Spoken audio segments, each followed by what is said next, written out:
Okay, so next text. Jesus said to his disciples, "Compare me to something and tell me what I am like." Simon Peter said to him, "You are like a just messenger." Matthew said to him, "You are like a wise philosopher." Thomas said to him, "Teacher, my mouth is utterly unable to say what you are like." Jesus said, "I am not your teacher, because you have drunk. You have become intoxicated from the bubbling spring that I have tended." And he took him and withdrew and spoke 3 sayings to him. When Thomas came back to his friends, they asked him, "What did Jesus say to you?"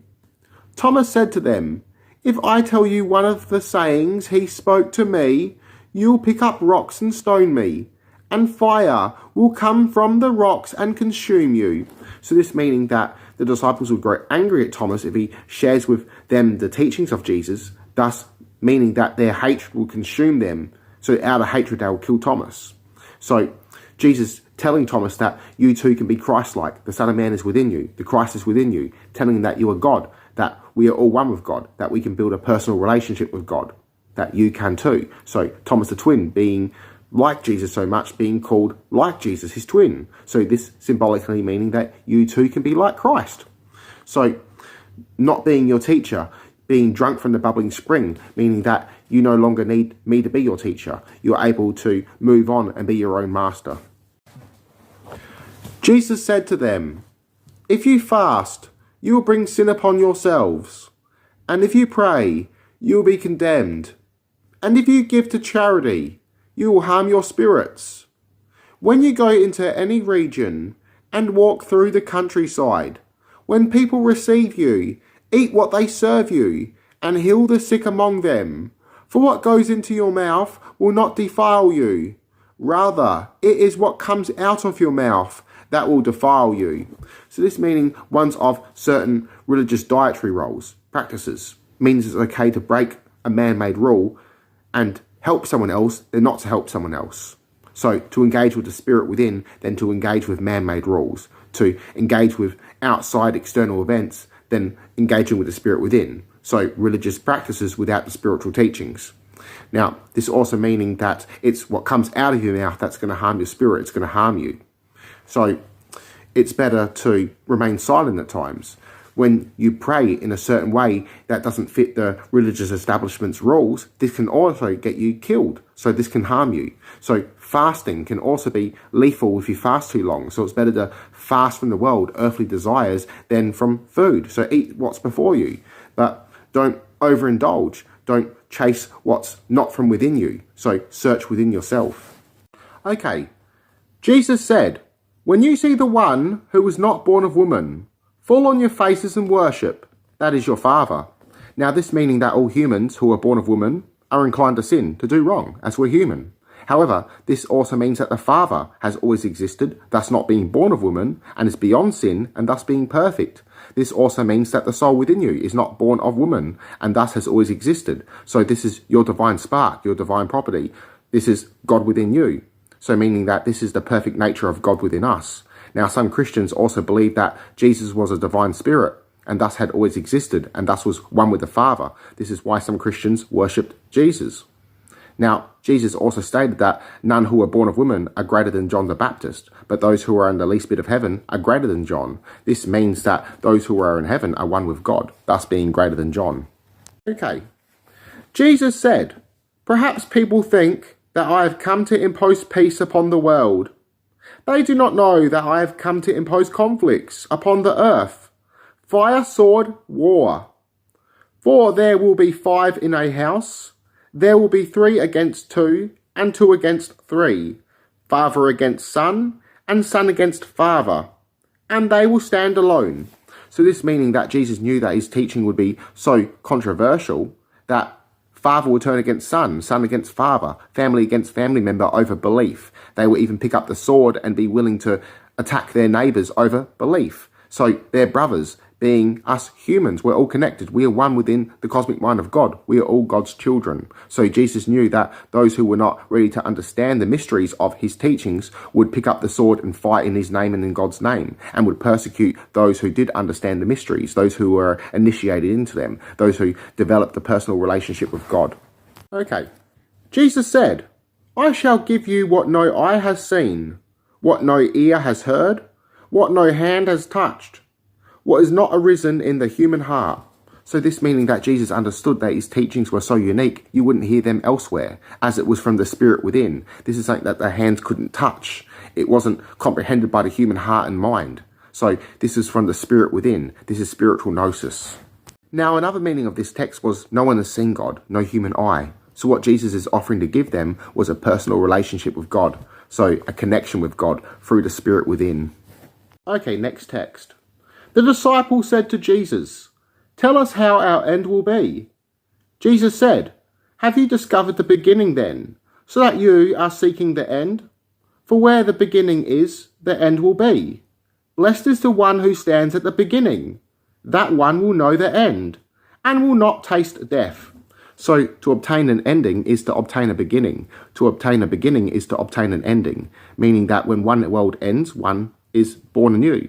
When one life ends, a new one begins. So this is the rebirth of self. When you leave behind an old life of ignorance and suffering, a new life begins, one of journeying from within. So instead of seeking outside of yourself, seek within as the light is within you. Now, this is what Jesus was telling to the apostles, as many of his followers were apocalyptic Jews, seeking the end, and to do so with violence if necessary to bring about the kingdom of God, to end the total control of the Romans. Now, Jesus is stating that they're not properly living. They're not looking within themselves. They're worrying about the earthly affairs. Now, Jesus is stating those who don't know themselves don't properly live. Those who don't search within aren't able to find God within themselves. So to truly live is to seek within yourself. A. Jesus said, "Blessed is the one who came into being before coming into being. If you become my disciples and listen to my sayings, these stones will serve you.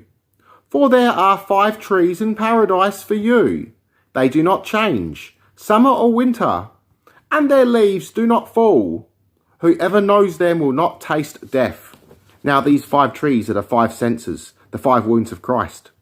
Now, the soul does not taste death. The soul is eternal, so you are an eternal soul. God is eternal, thus God within you being eternal. So you are an eternal soul. This is your divine spark, your divinity.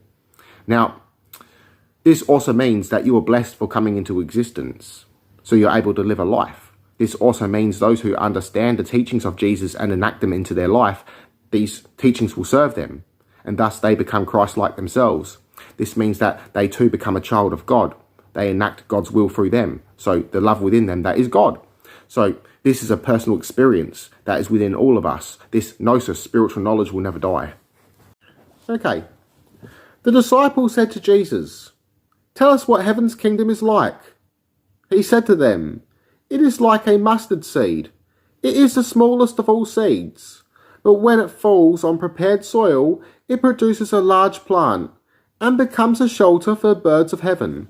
So this meaning the seed that becomes a tree is the soul that blossoms. The branches that supports the birds is our good deeds that supports ourselves and supports others. Now, the tree is the tree of life. The branches supporting the birds is the tree supporting its flock. God supporting its flock, meaning God supporting its children, we being the children. So this meaning that we are all the children of God. So our good deeds is God working through us, God being the love within us. That is perfect. Okay then. Mary said to Jesus, "What are your disciples like?" He said, "They are like children, living in a field that is not theirs. When the owners of the field come, they will say, 'Give our field back to us.' They take off their clothes in front of them, in order to give it back to them, and they return the field to them. For this reason I say, if the owner of a house knows that a thief is coming, he will be on guard before the thief arrives, and will not let the thief break into the house of his estate and steal his possessions. As For you then, be on guard against the world. Arm yourselves with great strength, or the robbers might find a way to get you. For the trouble you expect will come. Let there be among you a person who understands. So the stripping of clothes and standing there naked symbolically means towards the gate of heaven, where the house of God is, where the real God lives, means one cannot enter heaven where one is corrupted and unclean, where one lives by carnal desires and corruption. So only the soul can enter heaven, the flesh cannot. Now the giving back of the field that does not belong to them and being like children. This symbolically means we're the children living in a corrupted world that does not belong to us. So belonging to the demiurge, belonging to Yahweh. So this means to escape it, to leave it behind, give it back to them, and to return to the paroma, to be one with God, to not live a limiting, lower dimension experience. Okay, so let's go finish this text, or sentence. When the crop ripened, the person came quickly with sickle in hand and harvested it. Whoever has ears to hear should hear. Now the harvest is Christ. The person who is harvesting it is a thief, Yahweh. So the powers that be, the corrupt powers that be, Yahweh, the demiurge, trying to prevent the next Christ, the next people who are shedding light, gnosis on the world. So this is the Gnostics talking about those who will persecute them to prevent gnosis. Okay, so next text. Jesus saw some babies nursing. He said to his disciples, "These nursing babies are like those who enter the kingdom." They said to him, "Then shall we enter the kingdom as babies?" Jesus said to them, "When you make the two into one, and when you make the inner like the outer, and the outer like the inner, and the upper like the lower, and when you make male and female into a single one, so that the male will not be male, nor the female be female, when you make eyes in place of an eye, a hand in place of a hand, a foot in place of a foot, an image in place of an image, then you will enter the kingdom." Now, the children symbolically means innocence, the innocence within us. So the Christ within, when we become a child of God. Now the connecting of two and one, connect two and one. I always say this at the end of my videos. This means to return to the paroma, to be in a state of being androgynous, no longer being male or female. So being one with God who is androgynous. So no longer being separate beings, but being one soul. So connecting the two and one also means connecting mind and soul. This also means connecting of opposites, the masculine and feminine. So a union of opposites. Now, this also means the university of Christ. So we're all one in Christ. We're all one in God. Okay, so next text. Jesus said, "I shall choose you, 1 from 1,000, and 2 from 10,000, and they will stand as a single one." So this meaning that not all will understand the esoteric teachings. Not all will find the Christ within. So this meaning that Christ will choose you out of 1 or out of 1,000. Only 1 out of 1,000 will discover the Christ within them. That will discover that they too can build a personal relationship with God and what it truly means. Now, you see Christians screaming out, it's not a religion, it's to build a personal relationship with God. They don't understand that this is Gnostic. To build a personal relationship with God is to go within yourself, to discover God within you, the divinity within you and all life. So this is what it means to stand as a single one, to be united with God, to be one, no longer being opposite beings, but being united with God.